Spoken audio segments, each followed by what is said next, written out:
Hey everybody, welcome back to Ready Steady Play, where we have just finished vanquishing the Goat of the Black Woods in Season 2, Episode 1, Strange Bedfellows.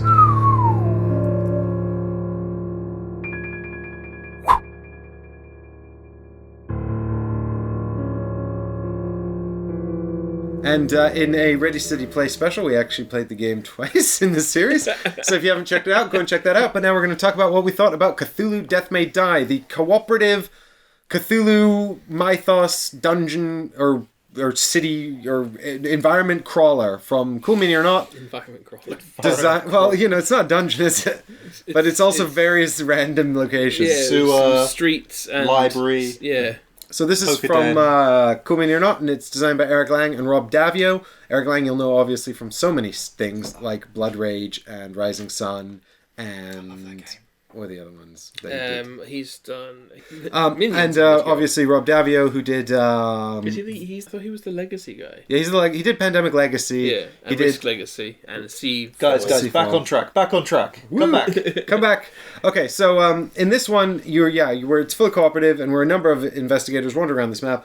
And the way the game works is you pick an episode, which is like a scenario, and then you pick an elder god to fight in that scenario, and then you play it out and see what happens. You can mix and match the scenarios with any god you want, right? Yep. So if you've got the core set, you've got 6 scenarios and 2 elder gods for a total of 12 things.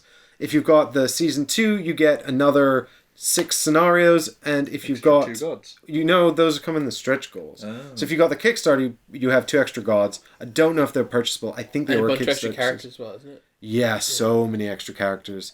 But there's also purchasable god, which was the one we played against, the Black Goat of the Woods. Is he purchasable? He's by himself, just a standalone purchase, is he? He or she is a purchasable... But does he come in season 2, or is it just by himself? No, it's an extra expansion. Okay. A separate expansion, which I think I saw for $18 on Amazon. And is it the only standalone god expansion? That I've seen, yes. Other supermarket venues apply. So, yeah, there are... Other evil corporations are available for your consideration. I'm trying to get sponsorship here. Pay us money. As I've said before, we're the only show on YouTube not sponsored by Audible. Or a mattress company. So, diving straight... That's a very odd combination. Diving straight into it, guys, I think the first thing I've got to say is that the setup for this game is really annoying. Yeah, I did make a comment while we were setting it up that it would be really nice to have a game for once that's a joy to set up. Well, I think the thing about it was, and guys, I'm somewhat joking here with this opening criticism. I say somewhat because it's a legitimate criticism, but I only opened on a criticism because I actually really like this. But the Kickstarter came with a lot of boxes, and because we were drawing from like all 3 boxes, it was kind of a pain in the ass. It would be nice to have like one super box. We could have just made it easy on ourselves and just opened the base box and just only used that stuff. But where's the fun in that? Well, we wanted to show you guys some extra content that came from the other things that you can purchase at retail, and preserve the core set stuff if that's all you buy, for you to discover on your own. Mm-hmm. Because I think that's the most fun for you. But no, I really like this actually. I thought it was quite nice. It was very straightforward to pick up. We only spent relatively short time having to read through the rules, and we felt very comfortable going straight into it. Mm-hmm. I mean, watch the first 2 episodes to see how well that went, and then watch the rest to see what happens when we stop dicking around. Mm-hmm. But it says on the box it takes 2 hours to play. I think our successful playthrough did take around that, the bonus 2 hours anyway. I think it was just shy of 2 hours. But usually filming adds quite a bit of time, so actually, it might have been. I would point out there was next to no AP in this. No AP. We also didn't have to stop and for any reason. Yeah, we no issues with filming equipment or anything. We only had to rules check twice, and we could do that in the break. Yeah, exactly. And it took almost no time at all. And let's face it, because it's full co-op, we could freely discuss turns, and if someone didn't understand something, we're perfectly able to go, this is what that means. There was definitely a few moments where we were like, oh, how does this card work? How does this interaction work? Yeah. Some of the cards were not as clear as I would have liked them to be. Yeah, the potential for an infinite combo. Yeah, the potential for an infinite loop. But because it's a co-op and you're just kind of having fun, and the game is it feels very pulpy. It almost feels like satirical of this genre of game. And so, I mean, because we're having so much fun, we're quite happy to just kind of make calls in the moment. in what we thought would be fair and fun for us. Yeah. And, I mean, you're right, it is, in terms of being pulpy, it's quite funny. This is the cosmic horror genre where the crushing reality that we're insignificant is being tempered by the fact that our goal is, let's kill him. Which is usually not how you defeat an elder god. Usually it's we have to stop we have to stop the spell and we have to prevent the portal from opening. This is, it's opening anyway. We might as well just... Yeah, no matter what happens in this game, unless someone dies first, the ritual, it happens. But what I particularly like... the ritual has to happen. The ritual has to happen. You need it to happen. I mean, I like the fact, though, that the rules are, once the ritual has happened, you're free to die without the game ending. Because that's when all of a sudden the difficulty ramps up and people dying becomes far more likely. Yeah, so I was saying actually... You say that, only you ever died. Well, what I was going to say actually is that when I was explaining the rules, I liked how... so there's sort of a midpoint where the ritual... The Elder God manifests regardless of how ready you are. Yeah. And at that turning point, player elimination can occur. Up to that point, failure occurs if anyone dies. And Ollie died basically at the worst possible time because he died the minute the Elder... What I mean is that you had to sit out probably the longest you could have possibly sat out. Yeah. So do you think that is a major drawback, or how did you feel about that? Can I just say I'm having the most amazing case of deja vu right now with this with that entire monologue? To answer your question, yes, it was the worst time for me to die, partly because I threw myself into a suicidal aspect and slight misunderstanding of could I have tanked a full death and allowed damage to be wasted. That might have kept me alive a little bit longer. But I think you were dying one way or another. I was dying one way or another because I was sending myself into suicidal attempts to get other people to live. The only reason I died in that was so that Mike didn't. And then we realised it should have been me going into those situations. Yeah. It turns out that Luke's actually particularly tanky. And I think actually having... I didn't really understand the symbols. It doesn't give you any indication of the symbols on the characters here. Each character you see has 3 abilities, 2 of which are sort of generic abilities that multiple characters might share, which are these bottom 2, and 1 unique character ability at the top. And these little symbols here, so this has got a gun, which means I guess it's pertinent to ranged attacks. Down here we've got a moon, which means it's pertinent to dice rolls, I suppose. And up here, this star means it's your unique ability. And where Chris's character has a shield called toughness that represents a defensive ability, Ollie has a fist for brawling. So Ollie was kind of like melee DPS, which is a damage-dealing character, and Chris was a bit more of a tanky character. One upgrade away from just being able to splash damage on everyone. I do think I had very good rolls, though. You also rolled double blanks, like, quite a lot, which is particularly good. Yeah. No, to be honest, missing out that much of the game, I've played games before where I've been very, very annoyed at how much of the game I've missed. For this one, it was fun watching you guys play, and... I mean, you actually had at least one useful comment as well. Yeah, and the thing... That wasn't a dig, man. What I meant to say, you were actually like... I remember specifically one point where we might have not succeeded. I know, but it's still just dagger. No, the thing is, we had a point where I could have been rolling the dice for the monsters, and I could still have been involved, because it would have had no impact on gameplay whatsoever. Yeah, so I could have been more involved in that. I was choosing to watch and snark. You wouldn't have rolled as well as me. No, we also know that's true. Your haunted hand. But the game didn't feel like it was lagging for me, and I was still interested in what was going on. Yeah, you were relatively invested in what was happening, so it wasn't so bad. Yeah, I didn't feel like I was wasting my time watching something I couldn't walk away from, which has definitely happened in games in the past. So, plus on that. And also, there's nothing to say that I couldn't sort of have taken over the monster aspect of it and taken up more of that housekeeping and freed you guys up for it. There is something for me to have done. I suppose the only problem would be is if more than one person's out at that point in the game, because you're probably not going to see it last that long afterwards. Yeah, I mean, I think the player elimination only enters after a certain trigger, and the idea is the game's not going to go on much longer afterwards. You happen to die as early as was possible. Yeah, and also for the game to continue. Still succeeded. Yeah. Which I don't understand how we did, but we did. Hey, dude. Reality warping creatures from beyond the void. Who cares? That goat's dead. Who cares? What did you think? I think it's pretty good. I didn't. This game totally went on the radar for me. I totally missed it on Kickstarter and everything. So after that, I ended up with quite a bit of FOMO over it, and I'm kind of pleased in a way that I don't need to worry about that. It doesn't do anything new or original or unique. It's in terms of it's in terms of gameplay, it's incredibly light and shallow. There's nothing really to it. It's just a relatively unimaginative dungeon crawl. I wouldn't necessarily say swingy luck. Wouldn't necessarily say that light and shallow in this respect is a bad thing, because it means it's a lot more straightforward to bring people to the game. But here's the thing: there is so much stuff in the box for what is ultimately a very shallow experience. There's how many characters are there? They don't feel They don't feel very different. They all have the same amount of health and the same amount of stress. They all seem to have exactly the same thresholds for this. They all have one unique ability, and the other two abilities, maybe the exact combination is unique. I don't know, maybe it is or isn't, but it is. All three of our characters had shared one ability.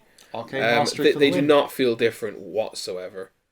Like the fact that he's an Irish priest didn't matter in the slightest, apart from the odd amusing comment we made.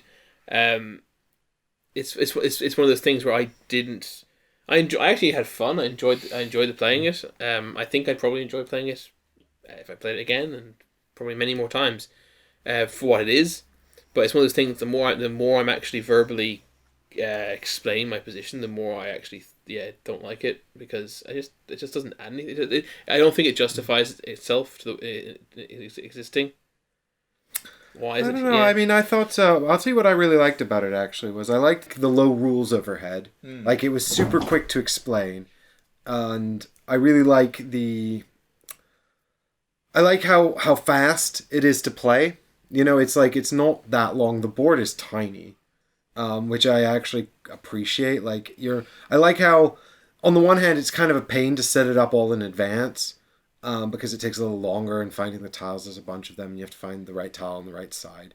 But on the other hand, once you've done that, you're not revealing tiles or orienting tiles as you go, so that makes it faster to play. What I like as well is it feels quite, even though it's swingy, it's a dice game, and there's always going to be a bit of dice and choosing when to re-roll things and all that kind of stuff. It felt tight, It felt like there was the right amount of threat and the right amount of danger. It felt the right amount of difficult, It felt like when we sort of made mistakes, then we paid the price, and when we made more smart decisions, then we succeeded. I mean, I'd point out as well, going to the board, I liked something you mentioned. The tiles are all numbered, so that if it's in the original core box, all of the tiles begin with a 1, and if it's in the second edition, all of them begin with a 2. So it's very easy to know what set to look for a particular tile. The core set actually has single digits and the teens. And I don't know if it goes up to 20s, isn't it? 20. Well, the first tile in the second season 20. Starts at 20, so that just makes it easier. It's a lot, because I was hunting through for the pieces, and it was a lot easier to find them. Having played other games where this is a kind of board setup, there was a few moments where we spent a long time searching, because we either couldn't work out which way round it needed to be, or we couldn't work out what number it was supposed to be. Yes, and this was very straightforward in that respect. Mm-hmm. And although I guess there's not any sort of mechanism in here that's super revolutionary in terms of dungeon crawlery type. There's nothing new at all, is there? Isn't it? It's all recycled ideas, all of it. Actually, quite a lot of the inspiration for this seems to have come from the other Seven Sins, which is another Simon game. Yeah. But that's a one versus many. But they have a corruption track in that where you can actually voluntarily take corruption, and you get stronger as you go. But I like it. I really like the insanity track in this, even though it is derivative of that. It just feels like they sort of took a lot of the other Seven Sins and sort of tidied it up, made it more parsable, and made it sort of tighter. And because I think it's a fully cooperative experience, it feels more exciting.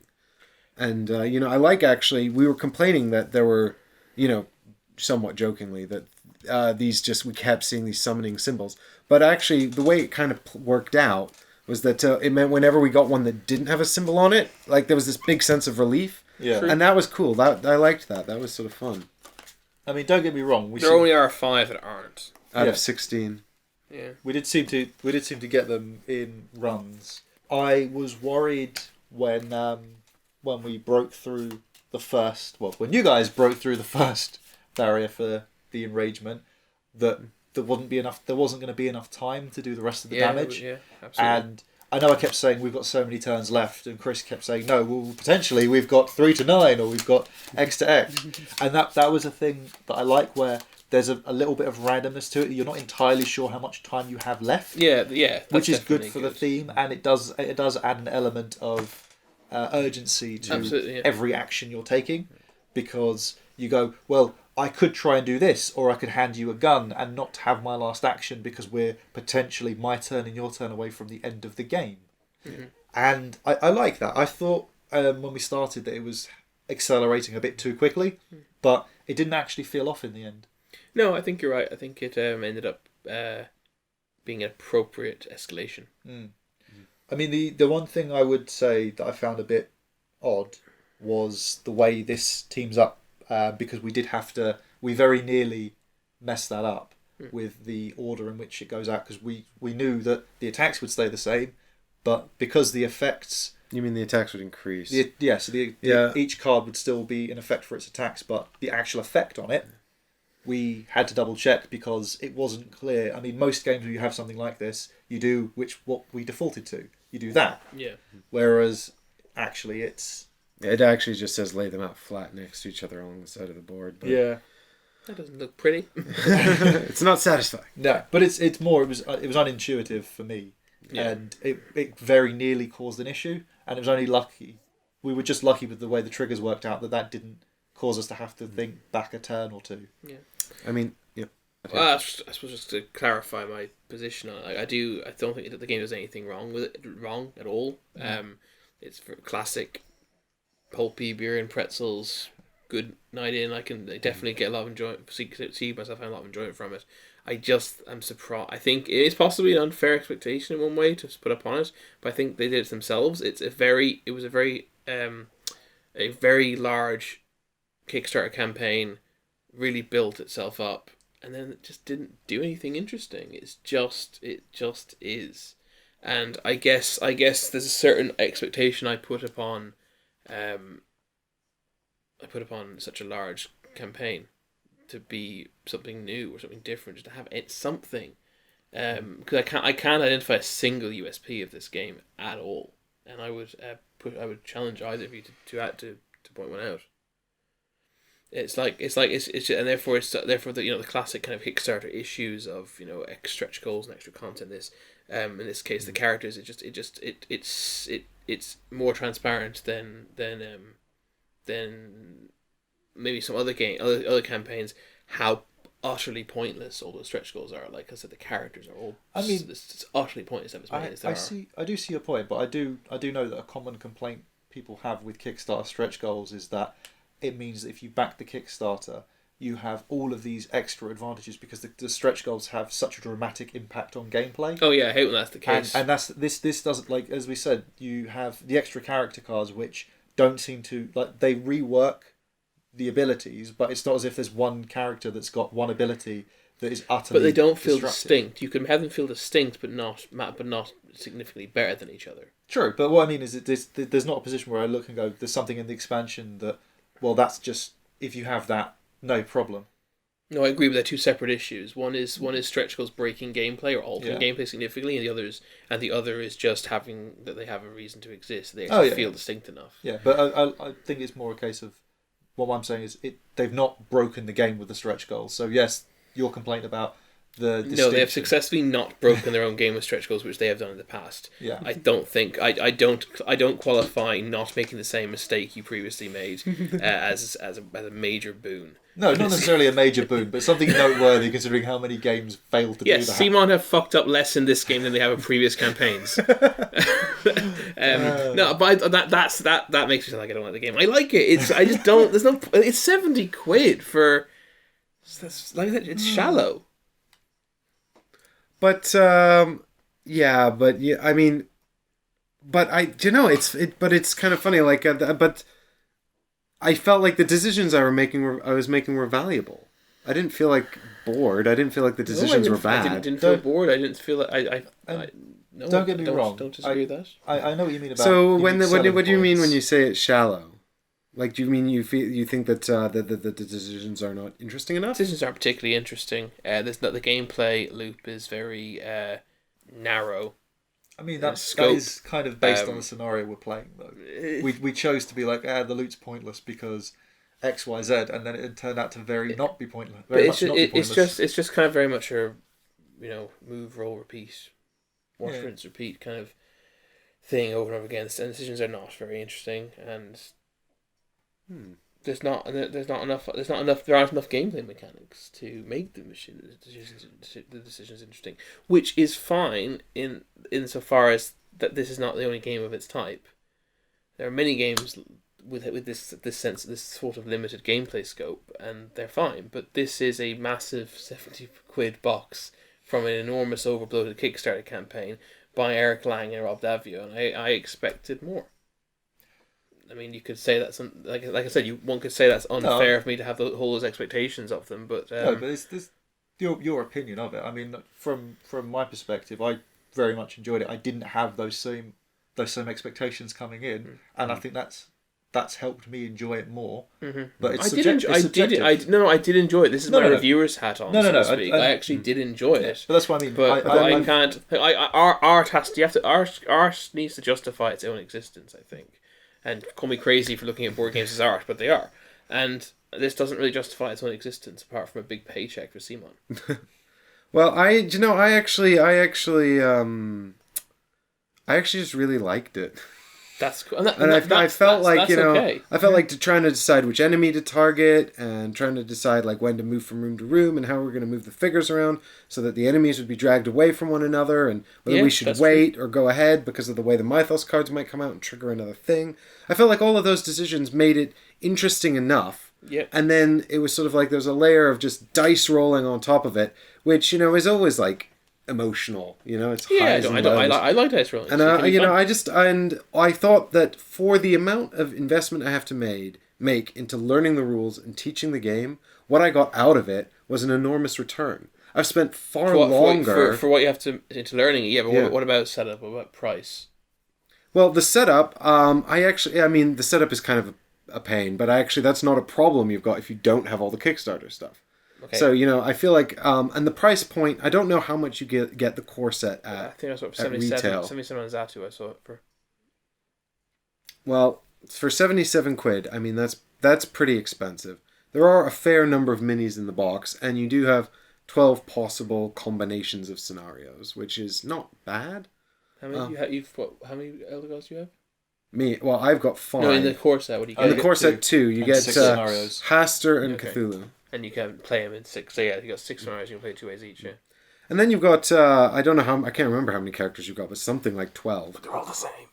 Well, I don't know. I think that the differences are not massive, and I think they're probably not distinct enough to warrant the 30-something you get in the full Kickstarter. Yeah. On the other hand, I think that they are the unique powers. Ours all felt very different, and they were interesting to try and sort of figure out how to make use of. I mean, the funny thing is, you said we all had one ability in common, but the other 2 abilities we had were so distinct that I did feel like I was playing a different character. Yeah, but there are other characters that have marks, and there are other characters that brawler. I know, but we picked these arguably at random.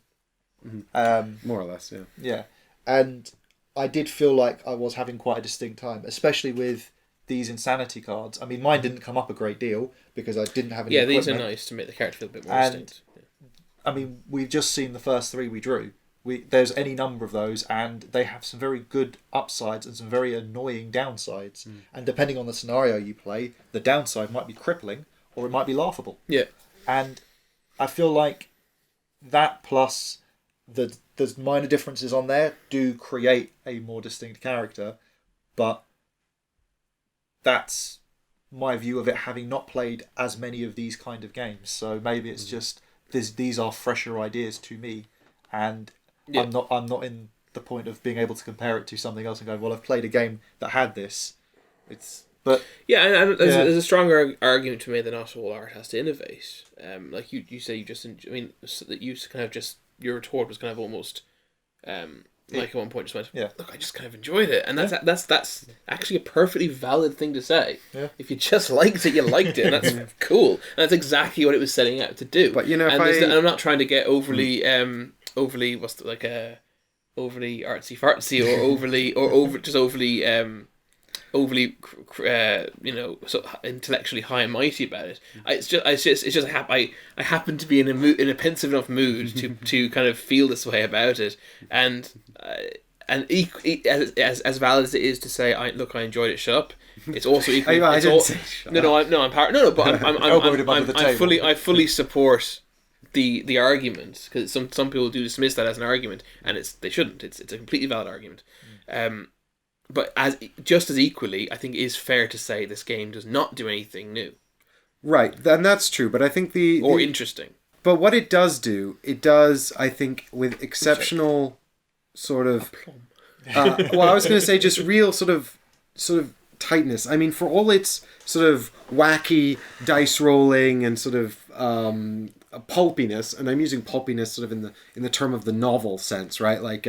It all seems it's very exciting and overblown, and you never really know what's going to happen. And especially the game has a lot of random elements, to an extent that sort of add excitement, but then they also impact strategy. We know that. But, the game gives you some tools to mitigate that. And so I guess what I'm just trying to say is that, there are a lot of alternate games out there, but they don't feel as tight and they don't feel as refined. And what I really like about it is that I feel as though the game actually gives me a lot, and I don't have to put in very much. Yeah, I've spent a lot more time learning games and trying to parse games that actually give me back, or feel like they give me back less, because I had to make such an investment to get there. Yeah, I mean, a good example to back you up on that would be the way there are no enemy turns. Now that obviously other games have done that, but I agree. The fact that you just do your things, draw a card that may or may not move the enemies. Enemies don't have automatic movement; they just follow you always. And then if they're in the room with you in a turn, they hit you. And if they're not in the room with you in a turn, then you get draw a discovery card. It is incredibly streamlined and tight in that sense. I do agree. I just don't think that's enough to call it USP or anything. If someone wanted an alternate experience. That was sort of a dungeon crawler, that was fun, that was pulpy, that was, beer and pretzelsy for their game night with their friends.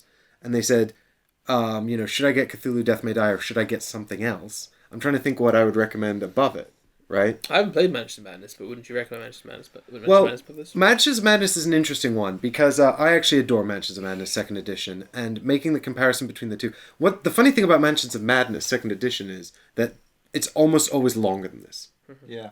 It's longer than this. It's got the app, which is a thing. I mean, I don't know how people feel about the app. Personally, I like it, and that's fine. But some people hate apps. But I think that the funny thing about Manchester Madness is that I bought literally everything for it because I was like, expand it all, and then the app integrates everything seamlessly, and that actually so it seems to expand infinitely or exponentially as you get more stuff, and that was really appealing. But what wound up happening was, now that I've got everything, it actually because you set up the game as you go by exploring new rooms. You got so much stuff on the sidelines. Yeah, now playing that game it's like 4 hours minimum. Yeah. And then you might die in as silly a way as you might die in this. Mm-hmm. Which is funny because that was my experience the only time so far that I've played Manchester Madness. And don't get me wrong, I'm not saying this is better, but what I like about this is that it's faster.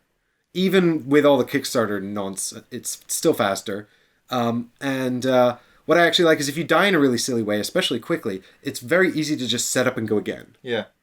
Like, going again is really quick. Yeah. Whereas in Mansions of Madness, like, tearing it down to try again, you're just not going to want to do it. I mean, maybe if you're playing only the core set, which is fine. I actually think the Mansions of Madness 2nd Edition core set is a lot more comparable to this. Once you start adding the expansions, and even this as a full Kickstarter. I mean, one thing that we've not spoken about so far, the fact that this can be episodic as you go through. So you can do a campaign where you start with... to what degree it's actually narratively... No, we don't actually know how narratively linked the episodes are. But yeah, I mean, you could make a bit of a night of it. You could play multiple scenarios, and one of the things that occurred to me was if your character dies in one of the scenarios, you've got to roll the next character. So you literally just grab another one out and be like, right, Rasputin died many times, so now I've got to play as I'm so-and-so. This is That's now quite a fun idea. Yeah, and you have. Although I don't know how many games of this I'd want to play back to back before I was like, maybe we should have played something meatier. No, but it's the point where, because there's so many different characters, you could just roll a new character in for each scenario, and whoever's died is just right, they're gone. I mean, that is quite fun. I mean, like 2 or 3 games of this. I mean, that would still probably only be about 3-4 hours, which is a game of Mansions of Madness. Yeah. And they do give you on the Mansions of Madness scenarios in the app the amount of time it takes to play. And I remember Ben and I did like a 5 to 6 hour campaign, which wasn't, I don't think, strictly from the core set, or a 5 to 6 hour scenario. And I don't think it was strictly from the core set, but we had like one expansion, and it pretty much took like bang on 5.5 hours. I mean, it's a nonsense big one, and I was so pleased we beat it the first time, because I was like, I don't want to do this again. It takes such a long time as you tear the whole board down twice. It was a good. I mean, it's a full game. It's your major game of the evening, but it's not crazy long. The models are great. Models are great. The models are great. Well, I'll say that. They've got two poses? 2 poses for the cultists, 1 pose for each monster type. I mean, you don't use a lot of the monsters in the episodes. So each episode comes with every episode uses cultists, and then each dark elder god uses a cultist and 1 unique enemy type, and then every scenario comes with 2 enemy types that are mixtures of ones from. I mean, the core set only uses the ones in the core set, and then the scenarios in the second season largely use the ones from the second season and use some from the core set. But I like the art on the cards. I liked the art of the minis. And I like the characters. They're all fun and silly. Yeah, it looks pretty nice on the table. I would have liked... on the one hand, I would have liked the tiles to be bigger. On the other hand, I'm glad they're not. Yeah. It's like, I can't... Consistency, Mike. Well, they would be... If they were bigger, then we could have fit all the models onto a tile. On the other hand, if they were bigger, it would have taken up way more table space. Yeah, and we probably would have been able to fit on the table with them. Exactly. So I think the tiles are right, even though oftentimes the models are spilling way off them. Yeah, but I think that's more about what happens when you're playing and they move. I mean, the teleports didn't help, but... Yeah, picking up everyone and putting them into this tiny room. But I believe that complex opinions can be expressed numerically, so 6 out of 10. Oh, yes. I think I give it 89 tentacles. Ew. Would you actually, is that actually 89? Like, as in you'd give it nearly 9 out of 10? No, just 89 tentacles out of fine. Whatever. I don't know. It's unknowable. Unknowable horror. We don't do ratings on this show. No, we don't. I've just started it. Because it started. I give it 2 elder signs, a tentacle, and an exclamation mark. I really like Board Game Geek's star rating system, where it's like 10 is like, we'll always play this game, and 9 is like, love it, we'll suggest playing it. 8's like it, we'll always agree to play it, and 7's like something like, we'll usually agree to play it. 6 is like it, but would never suggest it, and stuff like that. And I think that's, so I could be wrong with which is which, but I'm at a stage, where I like it, but I would never suggest it in a gathering. But if someone said, let's play it, I'd be like, yeah, alright. Fair enough. So that's why I like BGG's rating system. I think that's quite sensible. Well, whichever rating that one is, that's the one maybe it's a 7, I'm not sure. Bitches, you're gonna sue us, Chris. You're gonna get us sued. Only if they watch the show. Yeah, in which case, you'd kind of be happy that they watched the show. They can't be mad. We're using their rating system. It's a good rating system. They should be flattered. Well, I think that's pretty much going to wrap it up from us here, guys. I think there's enough content in the core set for you to get stuck into and enjoy. I think probably if you've got the core set, the next best thing to do is buy the Black Goat, because he gives you another 6 scenarios without really. And he's very cheap. Does he give you 6? Oh, because you can use him in all the... you can integrate him to all the 6 you already have. Yeah. Yep. Season 2's probably... Well, you can't buy anything else. Or just wait for them to do a second Kickstarter, which they probably will. Yeah. We obviously don't have Riley Rising. I don't really want to get into that. But I decided not to buy it. Why is it called Riley Rising? Riley's where Cthulhu lives. The Sunken City. The Sunken City, yeah. I have read some of his stuff, but I don't know that. But I still don't entirely know how that expansion functions. What I think is that... Magnets. I think he has a deck of cards like this, and then you just put the miniatures on the board and just execute attacks against his But there cards is a or smaller something. regular Cthulhu model in the the core set comes with a Cthulhu model that's like this. That's so weird. You know, that you can fight against, or you can 3 have the dimensions are a 3-foot joke to statue. him. You know, but some people bought just the statue as a decorative thing. Yeah, that's fine. That's cool. You know, if that's what you're into, man. If that's what you want, then that's not a problem. Yeah, we don't judge, except when we spend an hour judging. I've got far too much like display crap from like video games and stuff. I'm not one to judge on that kind of thing. I'm just curious as to why a board game company decided to produce it. Well, dude, it's a cool mini. Why not? And on that bombshell, ladies and gentlemen, we should leave. We'll see ourselves out. Bye. Bye. See you tomorrow for an entirely new adventure. Bye. Death may die, but pun never will.